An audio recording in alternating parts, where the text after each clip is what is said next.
I'm Sara Hines, and I'm head of the lower school at McLean.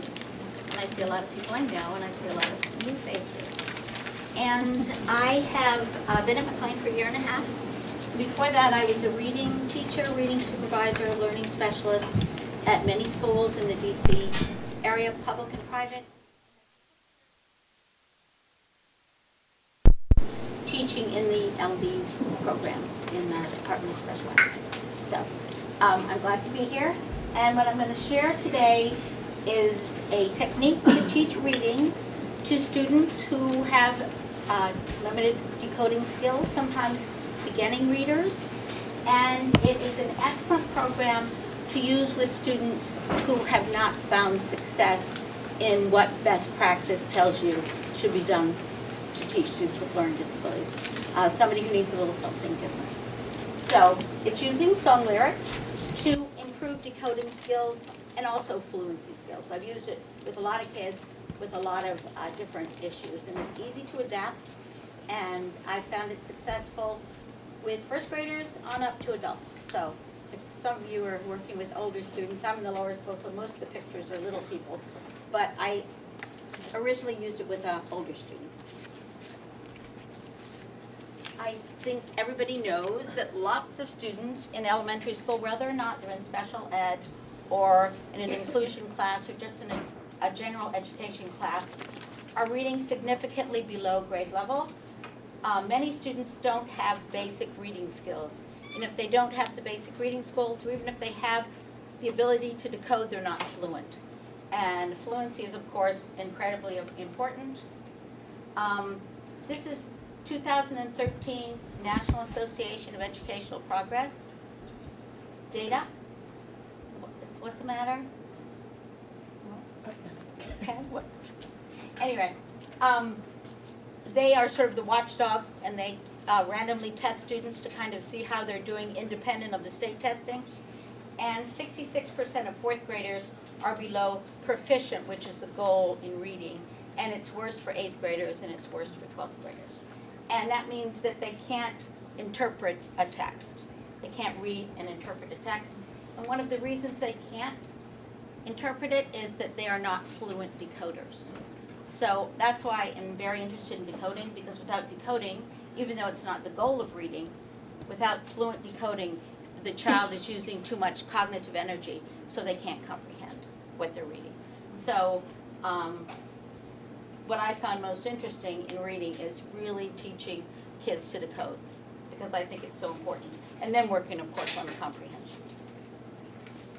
So at McLean, we know best practice, and best practice for students who have reading problems is direct instruction in phonics with multisensory reinforcement.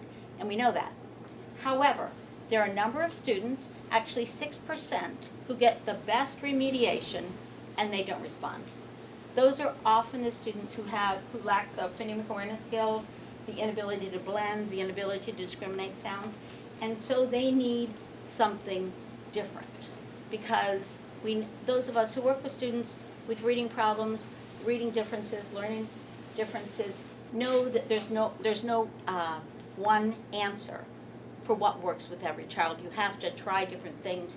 You have to be creative. You have to find something that will unlock reading for that child. And I think that when you're working with students with learning differences, I love it because it leads you to new ideas, to new techniques, which to me makes teaching really, really interesting.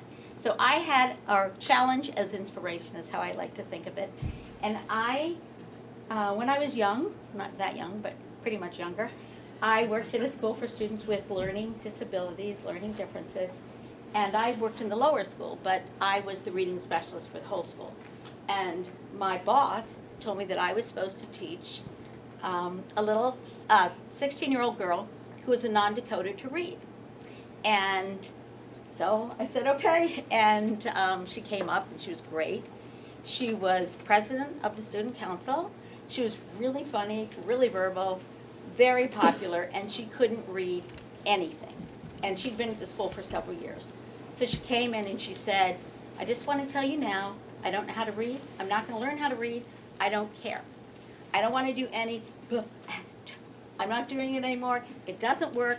I'm going to be a singer, and I don't need to know how to read. So I don't know why I have to be here, and you're just wasting your time.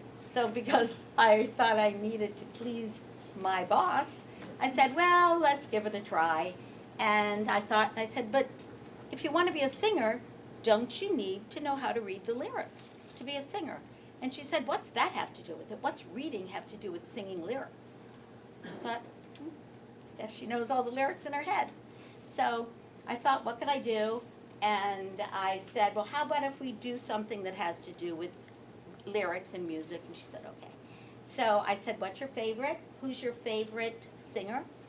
And she said Babyface. I don't know if anybody knows who Babyface is, but it sort of dates how long ago I had this plan. But he was like a rhythm and blues singer. And he wrote a song called When Can I See You Again? About Big, who had been killed. And she was she was really obsessed with the song. She loved the song. She sang the song. So I said, okay, that's going to be our reading program. And so I went and in those days you had to get the CD. There was no YouTube. And you had the little lyrics, teeny tiny printed, folded up. So I printed it in 20 font, and I brought it into her. And I knew it had to be different. I wanted her to have a sense of momentum, that she would get instant success. So I put the lyrics out, and I said, I'm just going to read and point to the first 4 lines, and then I want you to do the same thing, because I knew she could do it since she knew the song. And so I did it, and she did it, and I said, great. I said, now what I'm going to do is I've typed up the whole song for you. We're going to go really slowly. This is going to be like 12 weeks just working on this one song. Take it home, because I only saw her Tuesday and Thursday. And then when you bring it back, as much as you want, you're going to point to the words and say what they are. So she came back and she said, I can read the whole thing. I said, okay. She did. She pointed to every little word, and she said all the words. So I thought, great. So, I was creating this as it went along. So I thought, okay, we're going to read it until it's really fluent, until you can read it automatic. We didn't say fluent in those words. We said automatic. You can read it automatically without having to think. So she did that, and I thought, well, this is great. She knows these words, but she needs to know more words. She needs to, it's probably not likely that I'll get through a song, I'll get every word there is. So I decided to teach her the high frequency words. So I'm getting a little behind myself. What I did was, after she could sing all the lyrics, and I had assessed the appropriateness, and I think, I'm going back a little bit, to assess the appropriateness, this doesn't work for every single solitary student in the world. And you can probably guess that it doesn't work for students who don't know any song lyrics. It can work for students who don't know the lyrics perfectly, because they sort of know it, and then they're really motivated to know what the actual lyrics are, and then they make the connections. Or you can let them listen. So it works for a lot of kids, but there are just some kids who don't have even the auditory memory to have any sense of the lyrics of a song. So I assessed the appropriateness, as I just told you, with her, and it was certainly appropriate, so I decided to move on. And this is what I started with, When Can I See You Again? And you can see it's a very emotional song, which also, I think, helped her connect to it. It has a lot of content. And it was a very long song. It was probably 10 stanzas. I don't have them all up here. But she could point to every word and read them, and she got to read them automatically, just doing this with her hand. I wanted to make sure she wasn't just saying the lyrics and, not associating them with the word. And then this is what I did. She practiced, and I have this to hand out to you, so don't worry. It's also going to be online, the procedure. And then reading words in isolation. I decided that I wanted to teach her the high-frequency words in the song, or the sight words, because those are words she'd see over and over and over again. So what I did was I started with 10 words because I didn't want to overwhelm her, and I started it with just within the first 2 stanzas, but I could have done the whole song, and I highlighted them in yellow. So for a couple of times, I just had her read the song again, but the yellow highlighted those words so that they made an impression on her, because most students learn those words just by seeing them repeatedly, but some students don't. So seeing them highlighted called her attention to them. And the other great thing is the words come up over and over and over again, these high-frequency words in the stanza. So she read it a couple of times, noting those high-frequency words, and then still giving her the lyrics, I would point to a word and say, what's that word? So she could use the context of the song to figure out what the high-frequency word was. And then eventually, I would point, and she'd know it automatically. And I could tell because she wasn't, doing anything to get it. And then she made a flashcard of the high-frequency word. And as she got after 5 times, she could recognize it automatically. I took it out of my little pack. There were always 10, or sometimes I would leave it in so she'd feel good.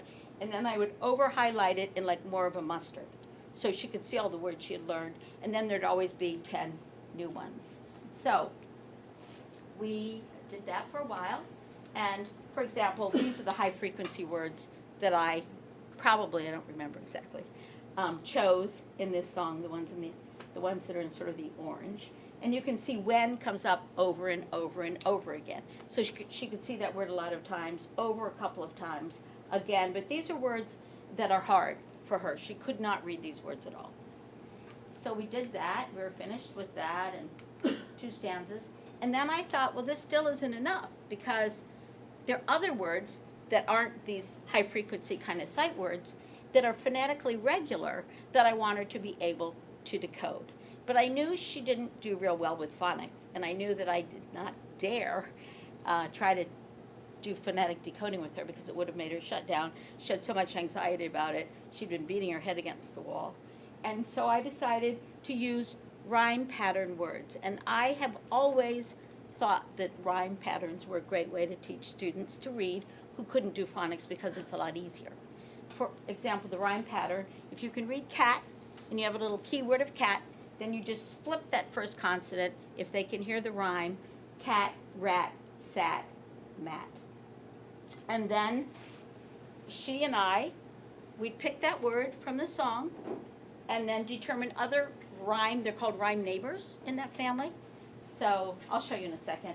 And then we type them in with the rhyme in bold on one side, so she could see. She just had to flip the consonant. She'd read them and then flip it over without the rhyme in bold. I could have made flashcards. I could have done a lot of things. But by rhyme, I mean words that look and sound the same. And I think that's really important, because I think rhymes, like mean and seen, they rhyme, but they don't rime because they don't look alike. And I think that is really confusing to kids, to have words that sound the same, don't look the same, or look the same and don't sound the same. So rimes look and sound exactly the same. So she didn't think it was phonics, so she liked it, and she did it, and she was very successful with it. So these are the words that I chose: can, beat, end, and, to start with.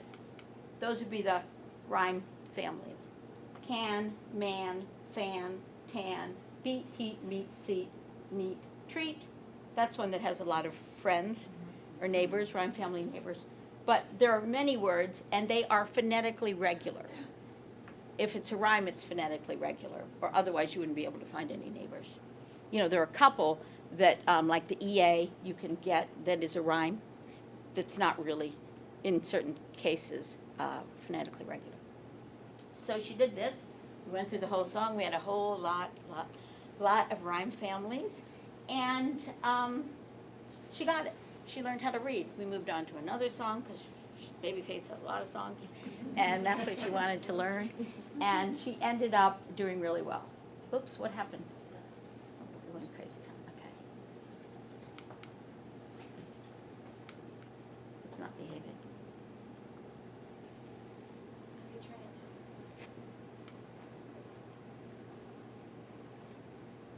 Okay. Can anybody here want to see a good rhyme with lots of neighbors? Anybody want to suggest one? Cat. Oh, up there. I was like, oh, just. Well, cat's a good one, yeah. Yeah. Stop. Stop. A-Q-A-N. Pop. Stop. Nine. Pop. Cop. Drop. Swear. Can's a good one. Can, man, fan, ran. Yeah. You can decide whether or not to do the consonant blends and digraphs. I added them later. Yeah, which one? How do you handle the EA in beat, hear, and swear? Okay, you could not do it at first because it's going to confuse them, but if you do it, you won't introduce them at the same time. You can pick one of them. EA is a really hard one, and just do those rhyme families.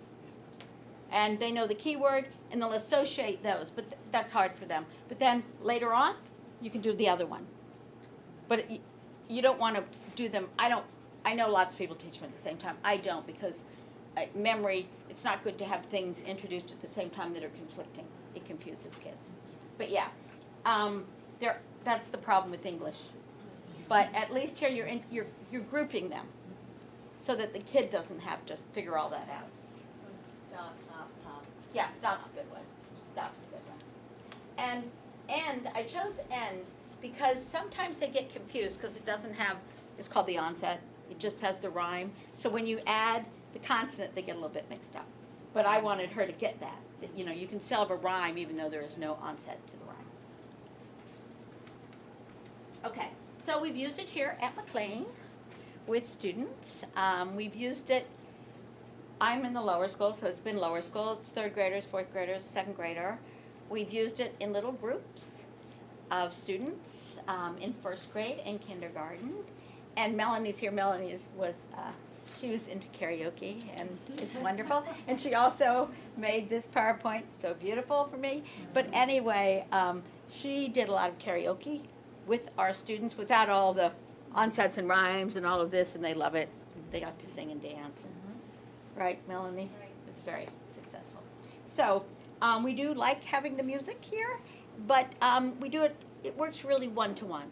It really does work. And especially if the child loves to sing and dance and do all kinds of things, because then, you know, they can read the words to the song they want to sing and dance. So it has worked effectively. I've used it with, of course, that first girl, and then I used it at that school a lot.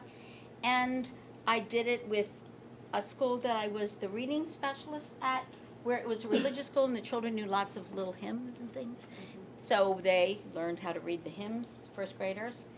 And at Hunter, we had a learning lab where the students who were getting their masters would tutor a New York City child for free.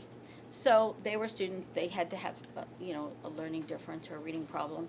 And a lot of them were high school, from little people all the way up to high school. So we used it with all different ages, and it was really effective with the older kids because they love music. And for them, it is even more motivating.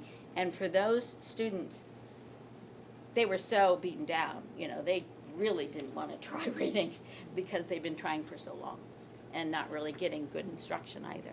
So I found it to be really effective. Yeah. Is there any way you can use this with comprehension? Because my daughter can read. She's read it. She reads out loud to me. But her comprehension is like Well, you can. very bad. You can certain parts of it and you have to pick the song that tells the story. Okay.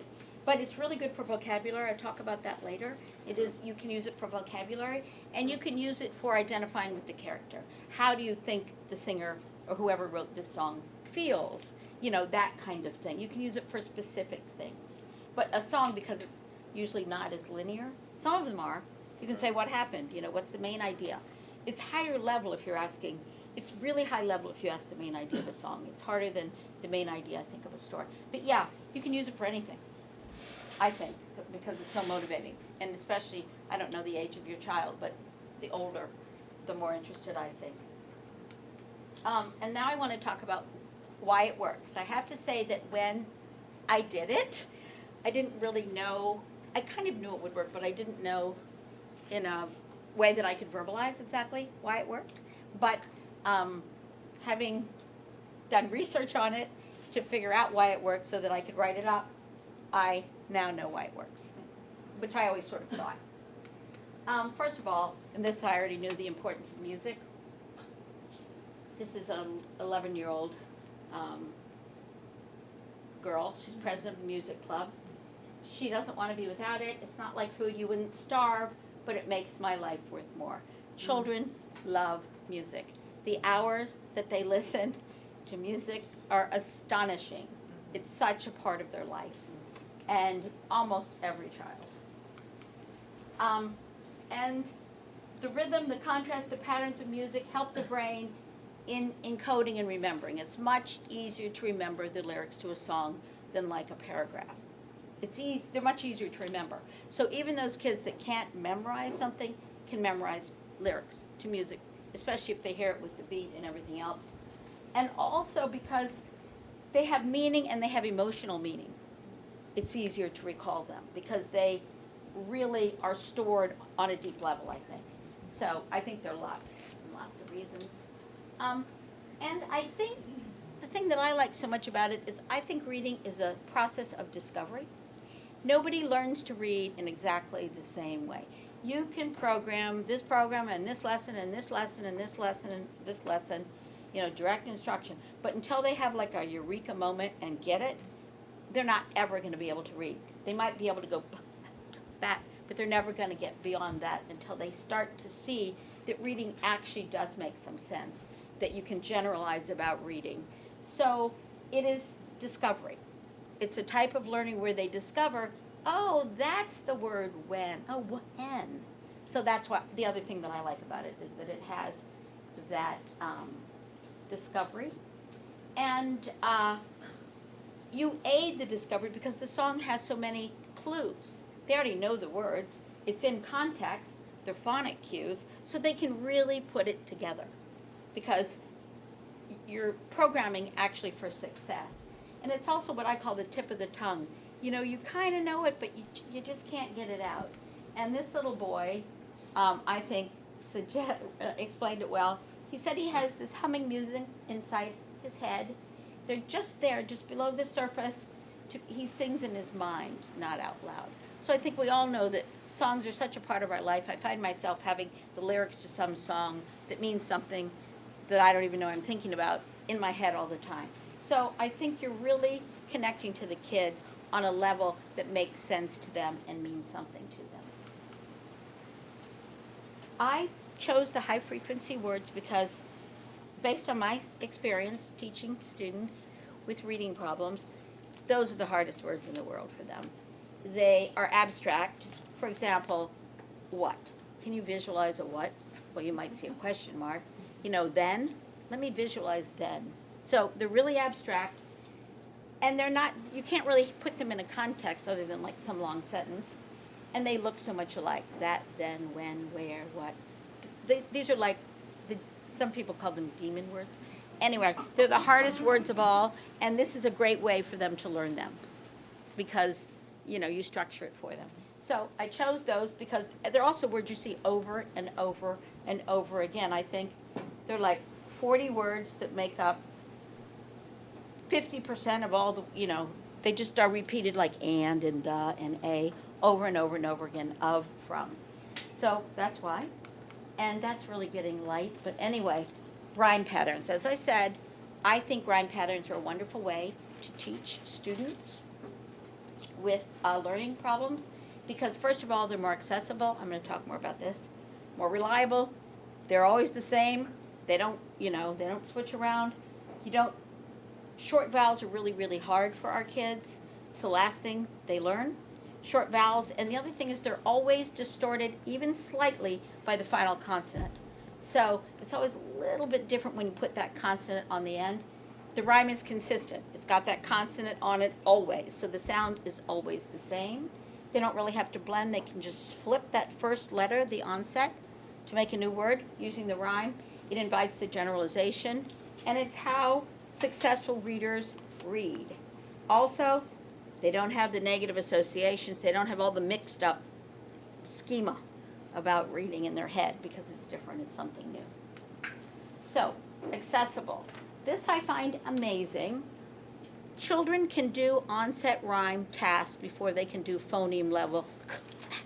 That's a phoneme level task.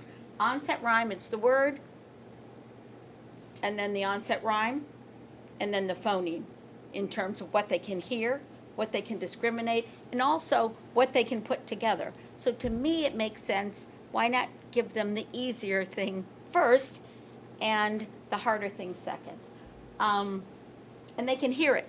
It's hard to hear cat when they say cat. It's easier to hear cat when you say cat. So I think it makes more sense to them. I think it's just easier to master. It's more consistent. I talked about that. The rhyme is consistent. You just don't pick it if it doesn't sound and look the same. That's the definition of a rhyme. It sounds and looks the same. So you're not going to have an EA in there that has a different pronunciation. A lot of this is old. That's because no one else is interested in it. Sorry. It's not a lot of writing about this. But Usha Goswami is like, she's British, but she's like the major researcher of reading in England. And she used to be interested in it. She's not anymore. And the vowel sound is more stable. I told you it's not distorted. They respond better. They do better. They don't have to blend. And if you were, it's what successful readers do. If you read that word, which I think I have an extra letter in there, and it's not really a word, but anyway, how would you read it? Would you go no. You'd see what you know. You draw analogy to known words. So you're encouraging kids to draw analogies to learn how to read, as opposed to reading words in isolation. I know you all have had the student who reads cat, and then the next line, cat. Does not make any associations, even if it's exactly the same word. So you want to teach them early on that they need to draw those generalizations. So we're going to do it. So you can see, let it be. When I find myself in times of trouble, Mother Mary comes to me, speaking words of wisdom, let it be. Anybody else want to read?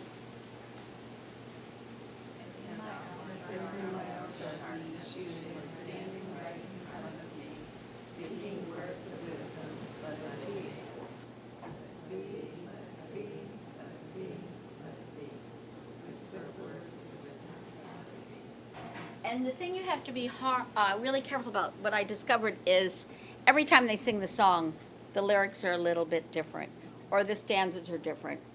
So you have to make sure that what you type up is what you have the child listen to before you start. And that's why sometimes, now that there's YouTube, you might want to have them listen to the song exactly as you have it printed before they get started, because otherwise they're just going to get confused.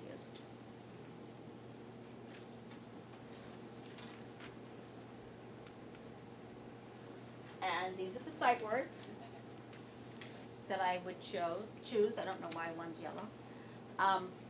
What's the first word? W-H-I-N. What's that word? Mm-hmm. What is U-F? T-U? You would never do this to a child. We confuse them forever. But since you all can read, I'm doing it to you. What's E-N-D? S-H-I? U-F? And then, let it be, let it be, let it be, let it be. Speaking words of wisdom, let it be. Again, the same word over and over again. So I would just do that, and then when she could do it really automatically without thinking, I would make the flashcards. She would make the flashcards of the word. She would say the word, write the letters, say the word again, because I think it's important for the child to make the flashcard. Questions? Should we wait for our copies? Yes. I'm confused as to why let would be similar to BI for B. Oh, did I make a mistake? No, because it's an E. It's an E. It's a short E versus a long E, but you don't know that when you're seeing an E. I is E. I switched. I have like a pattern. Yeah. So B Yeah, no, is I B-E understand. and L-E-T. Okay. But yeah, but that's, kids have to do Because that. there's an N consonant. Mm-hmm. Yeah, it really shows you how messed up English vowels are. Oh, yeah, it's really hard. It's terrible.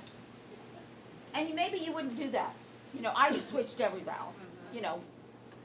But maybe you wouldn't focus on the words that were really difficult. Mm-hmm. Yeah, it's so hard. It's so irregular and, yeah.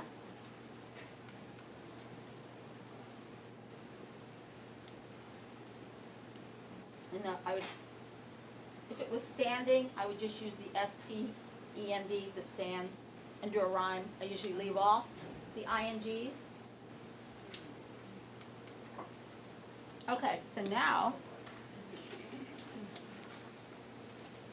can you think of words that RIME with when? The pronunciation is when, and the spelling is WHIN. What would be a rhyme family word for when? Then. Yep. What else? Ten. Men. And you spell it MIN, right? So that's a good one. It has a lot of families. It has a lot of neighbors. How about time? TOMI. Time. Lime. Mime. Dime. Yeah. You want to use words that they know the meaning of, if you can. For kids to have words, I don't like nonsense words at all. I don't even like words that they don't know the meaning of, like rat-a-tat. I mean, I would never use that word because they can't visualize it. And I found when I do onsets and rhymes, the words they can't learn are the words that they don't know. For example, I did a rhyme book with the word den in it. They don't know what a den is. You know, the kids in the den. No kid could ever read that word. So, you know, I learned that you have to use words they know the meaning of. I don't use nonsense words because they're already confused enough. And one way that unless you say this is a test of nonsense words, these aren't real words, maybe. But when you ask them to read nonsense words, they're kind of shaky with their decoding, and they decode it, and the way they check is they go, oh yeah, that's a real word. Well, they read the nonsense word, and it's not a real word. So I'm not a fan of nonsense words, and certainly not, I would not do it for that. And then stand, band, not a lot of hand, yeah, not a great rhyme neighbor. And, I mean, band, hand, there are a lot for that. Stand, actually, I didn't do very well on that one, did I? And then speak. This is a hard one because speak is so confusing. So you would use leak, beak, and peak, and you'd have to differentiate that it was a mountain peak. But so you have to be real careful with these rhymes because it's hard. It's easy to put one in there that doesn't sound the same, and then you really can confuse the child. So this takes a little thinking. There are many books. The Reading Teacher's Book of Lists has lists of rhyme families, so you can look them up. Learning to Read by Marilyn Adams has lists of the most common rhymes and families for you. I'm sorry. Is it in the handout? No. I'll tell you. Marilyn Adams, she wrote a book called Learning to Read. And it's a great book about reading. It's not really new, but it's an excellent book. And there's a book called The Reading Teacher's Book of Lists. There's the Writing Teacher's Book of Lists. But it has rhyme family lists. And lots of textbooks, too. They're easy to find. I think you can search online and get actually rhyme family. But there are lots of resources. They're also called word families, but word families are different because the rhyme is just a syllable, usually. Now you can if you can find a multi-syllable word that rhymes, fine. But usually multi-syllable words don't rhyme as easily as the one-syllable words. So, another thing you can do when you're done, if you then want to move on to the phoneme level from the rhyme, you can do word ladders. So you take a word that was in your song like time, and the word ladder, first you switch that first consonant to a D, time to dime, and then you switch D to L, and then you switch the vowel from lime to lame. And that's going to be harder. And then you might have lame, tame, and then you switch the final consonant with the E. Most kids can do that. It's good because that's really how you learn to read. You switch letters around and go, oh, I can read that because I can read that. So it's a good way for them to expand the words that they can read to lots of words. I actually, with Sara, that wasn't her real name, but anyway, I dictated the sight words so she could spell them as well as read them. I think that's always a good thing to do. I would dictate the word family words as well. first in order and then mix them up to see if she could spell them. I played a lot of games with her. You can play any game. You can play fish, you can play bingo. I don't know if you know how to play Don't Be Greedy. You can, I mean, any game at all. You can, concentration where you pick the two words. What is Don't Be Greedy? Oh, I'll tell you later. I don't have it. But it's a game where you would have all the words and then you'd have like 6 greedy cards that say don't be greedy. And you get to go as long as you want. But if you get a greedy card, you have to give your cards back. So they'll play it forever. So they love it. It's a great game. And then I always would compile the songs into a reader, and bind it for them, followed by all the words that they learned how to read in association with that song, and that could be their reader. That's a book. What? A reader is a book? Yeah. What is that? Yeah, I'd call it like this is your reading book. I mean, it wasn't, it was just a bound book. You can bind it in the faculty lounge here and make it a bound book. So, how do you adapt this? Because I have always adapted it. As I said before, if it's a little shaky, you can have them read while listening, and they get the words. They're like, oh, that's what the word is, or that's how you say it. And I did this with a student, an older student in New York, who had horrible articulation.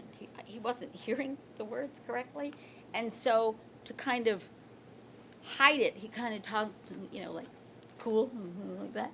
So when he got to listen to the song lyrics while seeing them, it allowed him to figure, oh, that is a different word from that. And then when we could show him how to do the sounds, then he figured it out, and it changed his articulation because he put it all together. So sometimes the visual for those kids with the auditory discrimination can't really hear the sound well. When they see the visual differences, they can put it together and figure it out. So it was amazing for him. We're like, what happened to him? Because he came in, speaking and articulating, and it was great. I had another student who everything was a sight word. He tried to memorize every single word there is by seeing it, and he didn't have any decoding at all. He didn't have an approach to the task at all. He just would look at the context, look at the letters, and guess. So I didn't really want to focus on the memorizing the high frequency words. So I just dropped that. For the other student who has phonics skills but doesn't know any high frequency words, then you'd omit the rhyme families maybe.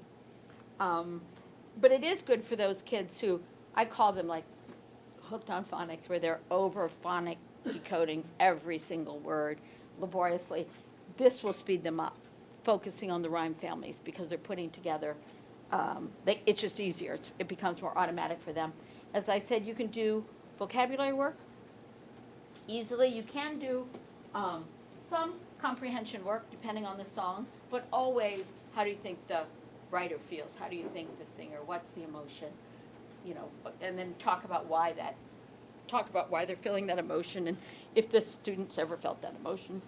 So getting them to identify with the character. And I said the phoneme level work.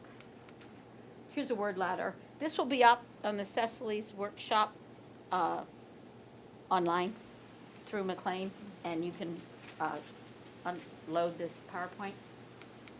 And I wanted to talk about, I've used this mostly one-to-one with students, but you can certainly use it in a group. I did at a school that I worked at use it with the whole first graders, the 6 little first graders I had as the resource teacher.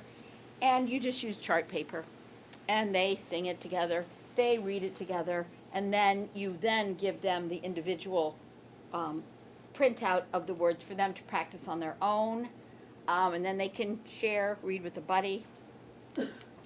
Oops. They can come up and read to you when they're ready, and you can check. But while they're doing it, you have time to work one-to-one with the other students. And I would always point to the individual words, and then I'd have them brainstorm rhyme families, and we put them up on the wall and on the chart paper, and then they'd have their own little document. I didn't do the high-frequency words with the little one, but they have a collection of songs and then their rhymes for practice, and when they have independent time, they can read those or read them to another little child in the classroom or take it home. And then these are resources for song lyrics. Actually, YouTube's the best resource. I mean, it's so great. You can get anybody singing anything on YouTube. I got Paul McCartney on YouTube, but I used to have a better one from when he was really young, but they took it off. I don't know why. And I couldn't, when I redid the PowerPoint, I couldn't get it. So I think that one's pretty good, but you can see Yoko Ono's in there, so it's not when they're really young. Okay, any questions? Yeah. So I'm wondering if you've ever seen this phenomenon. Our son Jack is dyslexic, and he's reading very proud. I'm very proud of him. He's come a long way. But even last year when his reading was not as strong, I found that, working on spelling words, if he had to write them out, he would more often get them wrong. But if I asked him to spell it verbally, he would get it right. Okay, I can tell you exactly what I think that is. First of all, we try to split the process because handwriting is incredibly hard for all children. To make a letter, you have to remember what it looks like, you have to figure out how to form it, and you have to move your pencil. So that it's the same thing. It's using his cognitive energy to do this rote task so he can't spell it anymore. But if he just has to say it, he can do it. So it's that overload. So probably he should practice his spelling orally and listen to it, and then, tell Suri how to spell it, and then have Suri tell him how to spell it, because he needs to split it so it's not so hard for him, or have a scribe. But ultimately, yeah, you're right. He's going to have to know how to. But it was surprising to me, really, because he would nail them. He would get Yeah. all of his spelling words correct, but he could just say. Yeah, because he doesn't have to Right, doesn't split. process it. Yeah, he doesn't have to be distracted by remembering how to make the letters, and that's really common with lots of kids. And then you might also think that if he's drilling math facts or something like that, much better for him to drill them orally, and then practice the letters, writing the letters separately. So you would want him, in this case, you'd want him to practice handwriting, devoid of spelling, and then when his handwriting gets more automatic, then give him his spelling words and ask him to do that. Anything else? Yeah. And like the compound words and the multiple syllables, is that what you're saying that you do later, you add later on? You can. You could always do this. You could put the onsets together. She's talking about multi-syllable words. Now, you can use the multi-syllable sight words. Sight words don't have to be, but onsets and rhymes are usually one syllable. They don't have to be. If you have a multi-syllable word that has rhyme families, you can introduce it that way. But you can also put syllables together. Once they can decode syllables, and if they can't decode, they're never going to be able to do syllables. But if they can decode fairly automatically, syllables aren't so difficult for them because they see, oh, there's a common rhyme. There's another common rhyme. And they sort of generalize about it. Yeah. So my son is 5, and I guess hyperlexic, so he's always been able to Read. decode. Decode. Right, and so he's reading, very high level, but understanding is absolutely below where for a child's age, even at that age. Mm-hmm. So he's technically not decoding, he's just sight reading. He's decoding. Okay, so. He's just not comprehending. Decoding Okay. just means naming the words. Okay, It's so even though he's. He can decode beautifully, but he's not doing his comprehending. And there are lots of reasons for that. He might be going too fast because it's so easy for him. He might want to read big books that he can't comprehend because he can, and he doesn't feel so good about the comprehension. But And this, there's a language issue, I mean. Yeah. Yes, Yeah. challenge from speech and language. yeah. So yeah. this won't help that. Okay. I mean, a little bit if you get him to interact, to tell you what's happening in the song. But I don't think it'll be easier for him. Okay. But yeah, he Technically is decoding, but it's really. he's not. decoding. He's a Okay, great I wasn't decoding. sure. Okay. Yeah, that's what he decodes really beautifully, and that's called hyperlexic. But he then has a problem with comprehending what he decodes, Okay. which is different. Okay. And I mean, there are lots of ways to do that, but that's not what we're talking about today. Yeah. Thank you. Yeah. I had a question about, could you say a little more about the short vowel sounds and why they're confusing? I'm not a teacher, Okay, so I don't know I that. will say something about the short vowel sounds and why they're confusing. First of all, this is what they are. I mean, how do you remember any of those? They sound alike, especially two of them. And they are distorted they don't all follow the rules. I mean, the consonants pretty much follow the rules, you know. H usually sounds like, the vowels don't. Where all the different spellings usually comes in the vowels. So they're hard to remember. They sound exactly alike. Most of the consonants, if you say a consonant sound, it says the sound if you say the letter. D starts with D. B starts with B. So somewhere in the word there's the sound to associate it with. A says A. Nowhere in A is there A. So there are millions of reasons. They're irregular. They don't follow the rules. They all sound exactly the same. And then they are slightly distorted. If you say a word with an B at the end, or a D at the end, or an N at the end, the vowel changes just a little bit to latch onto that consonant. So they're really difficult. And usually the only way kids can learn them is with the keyword. You know, like apple. But then they forget the keyword. So, or they just get them all mixed up. They're just the hardest thing for kids, I think. Okay, well, thank you for coming. Thank you. Bye.